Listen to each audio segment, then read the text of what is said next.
আসসালামু আলাইকুম। Mathematic x ব্যাকবেঞ্চের YouTube চ্যানেলে আপনাদের সবাইকে স্বাগতম। আজকে আমরা আমাদের এই ভিডিওটা হচ্ছে আমাদের শহীদ শরীফ ওসমান বিন হাদি ভাইয়ের লেখা একমাত্র কাব্যগ্রন্থ লাভায় লাল শাক পূবের আকাশ। এই বইটার আমরা আজকে এই বইটায় মূলত 29টার মতো কবিতা আছে। এই কবিতাগুলো একটু পড়ে দেখার চেষ্টা করব। যেহেতু আমি কোনো স্পেশালিস্ট কেউ না, তো ভুল অবশ্যই হবে, ভুলগুলো ক্ষমার চোখে দেখবেন। বইটি শুরু হয় একটি উৎসর্গপত্র দিয়ে। বইটি উনি উৎসর্গ করেছেন তার আব্বাকে।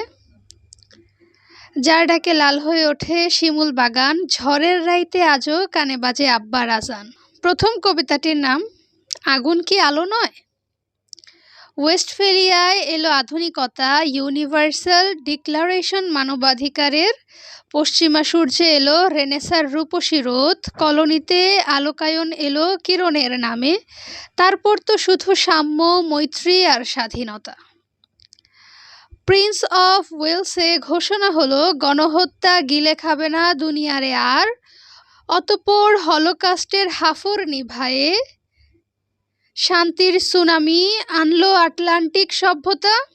এরপর 70 বছর ধরে তাফালের তুষ হলো প্রাচ্য। লাভায় লাল শাক হয়ে গেল পূবের আকাশ, জেরুজালেম হয়ে গেল জল্লাদের জলসাঘর। সভ্যতার এ শ্বেত শতাব্দীতে গাজায় বারুদ নাচে উদ্দাম বিমানে। সহস্র সংসার হয়ে যায় প্রকাশ্য হিরোশিমা। চাম্বল পাতার মতো উড়ে যায় শিশুদের প্রাণ। মায়েরা খুলি কুড়িয়ে জোড়া দেয় ছিন্ন ভিন্ন মাথা। রক্তের ফিনকিতে ছিঁড়ে যায় আজরাইলের খাতা। দ্বিতীয় কবিতা আমায় ছিঁড়ে খাও হে শকুন। হে সীমান্তের শকুন, এক্ষুনি ছিঁড়ে খাও আমাকে। হে আটলান্টিকের ঈগল, শিগগির খুবলে খাও আমাকে। হে বৈকাল হ্রদের বাজ, আছড়ে কামড়ে ছিন্ন ভিন্ন করো আমাকে। আমার রক্তরসে শুধু অসহায়ত্ব আর অভাব। কাগজের কামলারা তারে আদর করে মুদ্রাস্ফীতি ডাকে। ঋণের চাপে নীল হয়ে যাচ্ছে আমার অনুচক্রিকা। সংসার চালাতে অন্তরে হয় ইন্টারনাল ব্লিডিং। কি আশ্চর্য, তবুও আমি মরছি না। ওদিকে দোজখের ভয়, আত্মহত্যা করবারও সাহস পাই না আমি। খোদাকে বললাম আমি মরতে চাই, তিনি বললেন বেঁচে আছো কে বলল। সহস্রাব্দ উন্নয়নের সাক্ষী হিসেবে রাজা তোমাকে মমি করে রেখেছেন। বাজারে দীর্ঘশ্বাস ফেললে নাকি রাজ্যের ভীষণ বদনাম হয়। রাজারও মন খারাপ হয় খুব। কোতোয়ালরা ফরমান জারি করেছে আমাকে সারাক্ষণই হাসতে হবে, নইলে দেশি কুকুর ও বিদেশি মাগুরকে একবেলা ভালো মন্দ খাওয়ানো হবে আমার মাংস দিয়ে। নিত্যদিন ব্রয়লারের ভুঁড়ি নাকি ওদের ভাল লাগে না। অথবা আমাকে ভাগ দিয়ে বেচা হবে, মানুষেরও তো মানুষ খাওয়ার স্বাদ হতে পারে, তাই না? ভাগ্যিস তা বিদেশি সুপার শপে বিক্রি হবে না। দেশি মানুষেরই তো হক বেশি আমাকে খাওয়ার। এ দোজখে যখন নিয়তি, তখন আমি উদাম হয়ে ডাকছি দুনিয়ার শ্রেষ্ঠ মাংসাশী বিহগদের। হে ঈগল, চিল ও ভয়ঙ্কর বাজেরা, হে সাম্রাজ্যবাদী সাহসী শকুনিরা, তোমরা F-35 মতো, MiG-29 মতো দল বেঁধে হামড়ে পড়ো আমার বুকে। আমার রান, থান, চক্ষু, কলিজা আজ সব তোমাদের গনিমতের মাল। দেশি শুয়োর খুবলে খাওয়ার আগেই আমায় ইচ্ছে মতো ছিঁড়ে খাও তোমরা। দোহাই, শুধু মস্তিষ্কটা খেও না আমার, তাহলে শীঘ্রই দাস হয়ে যাবে তোমরাও। ভীষণ সুন্দর লেখা তার কবিতার লাইনগুলো। তারপরে থার্ড কবিতাটা হচ্ছে বেওয়ারিশ সন্ধ্যা। তুমি বললে বন্যার মতো অবজ্ঞা পেলাম, তাও কেমন করে পড়ে থাকি পায় কি নির্লজ্জের মতন। তবুও পাই না কখনো এক রত্তি সারা। আমি গুম হয়ে যাব যেদিন, ফ্যাসিবাদের আষাঢ়ে ভেসে উঠবে লাশ। আমার উদ্বুদ্ধ মুখ পড়ে রবে তোমার পায়ে। ভাবো, ভালোবাসা ভেসে আছে বস্ত্রহীন শেকলবিহীন বেওয়ারিশ সেই সন্ধ্যায়। নিয়শোধ ইচ্ছে মতন তোমার ওই সাদা ওড়নায় করিও দাফন ছেঁড়া ঘাসে। কাফন ছাড়া আমার আর কোনো পর্দা নেই, এখন না পাপ না উপেক্ষা। তোমার ভাঁজ ভাঙা ন্যাপথালিনের ঘ্রাণে ফিরিয়ে দেব সেদিন সব অবজ্ঞার সারা। তার আগেই কেন মরে যেতে চাও প্রিয়, তোমার কিসের এত তারা? চতুর্থ কবিতা অবহেলার আভিজাত্য। খুব জানতে ইচ্ছে করে কেমন কাটছে দিন, অবহেলা উদযাপনে কত বাড়ল ঋণ। তবুও নিই না খোঁজ, না সচেতন ভাবেই না। যে কারণে খিল দিয়ে রাখি খবরের দুয়ারে, অসম্পাদিত অনুভূতি কোষে সে ভুক্তির নাম মায়া। এত নিবিড় অনীহা যে নির্মাণে তাকেও বলে মায়া। এত খরা আর নিশ্ছিদ্র নির্লিপ্ততা যে মায়ায় উদিত হয় নিশ্চল সূর্যাস্তে, মাগরেব তার নাম। যে মাগরিবে গাঢ় হয়ে আসে দিঘির মতো দ্বিধা, যে জলসায় মর্ষিয়া গায় ক্ষুব্ধ আবডালেরা, যে নিস্পৃহায় উপচে পড়ে মুমূর্ষ সামিয়ানা, তারও নামও মায়া অথবা মাগরিবী অবহেলা।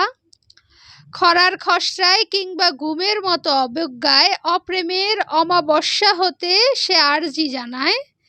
নিথর দিনে ভুলো না নিতে ঠাই, তুমি সবুজে ভিজিয়ে দাও রৌদ্রের দোহাই। পঞ্চম কবিতা মায় মরণের ছবি আঁকে। কবরটা হবে কোনখানে, কে পড়াবে জানাজা আমার? আমারে পেলে মায় এ কথাই বলে, বাড়ির মসজিদটা কি আবাদ হবে না আর?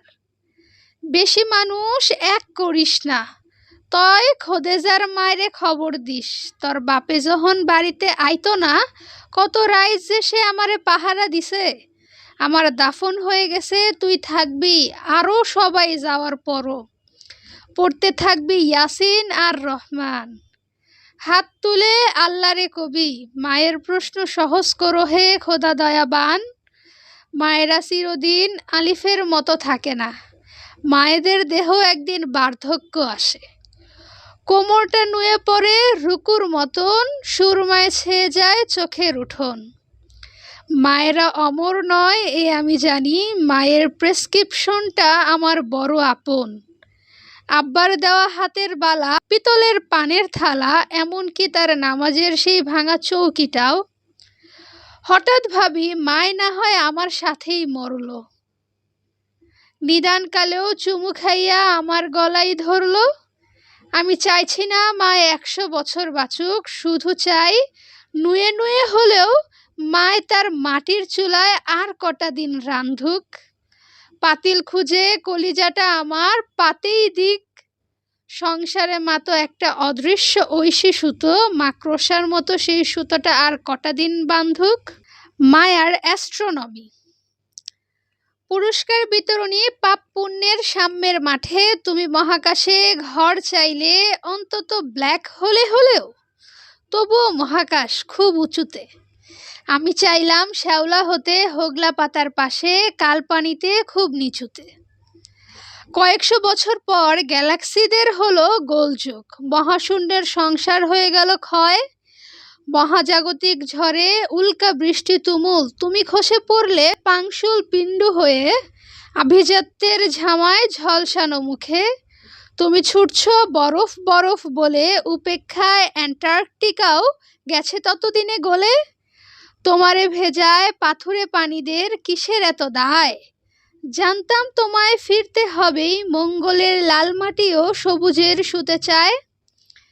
আর তুমি তো পেরিতে লেপা পৃথিবীর মেয়ে, বিলাসের ভুলে যে হয়েছিল এক ভাড়াটে তারা।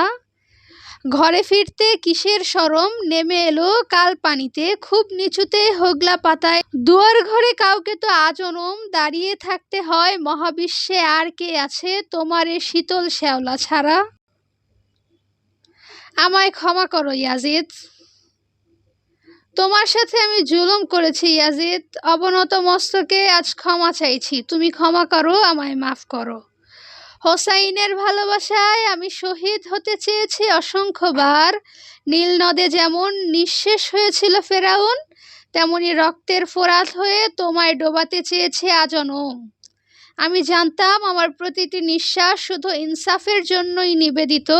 আমার রক্তরসে শুধু মুসলিমের মিছিল। রক্তাক্ত ঘোড়ায় ছুটে চলে আমার তীরবিদ্ধ রূহ। জনতার তাহবিরে তিউনিসিয়ায়, আলজেরিয়ায়, অকিউপাই ওয়াল স্ট্রিটে, কাশ্মীরে, রামাল্লায় আমার নোনতা চোখে পানি ফেনিয়ে ওঠে বঙ্গোপসাগর। কিন্তু এখন জানি এ সবই মিথ্যা, সবই মেকি। নইলে কিভাবে আমি সিজদায় পড়ে আছি সাক্ষাৎ সীমারের পায়। বোবার চক্ষু। এক চোখে রাত দেখি আর অন্য চোখে দিন। লোপাটের উল্লাস দেখি এক চোখে, অন্যটাতে মাথা পিছু ঋণ। এবার জোড়া চোখে বাজার দেখি, কয়েদির মতো কেঁদে পালায় অক্ষম পিতা। হঠাৎ মানচিত্র দেখি, দেখি অক্ষরেখায় রক্ত বেচার বিজ্ঞাপন। আর শ্যাওলা রঙের শাড়ি পরে দ্রাঘিমার খদ্দেরের জন্য দাঁড়িয়ে একজন যুগপৎ বেশ্যার জননী।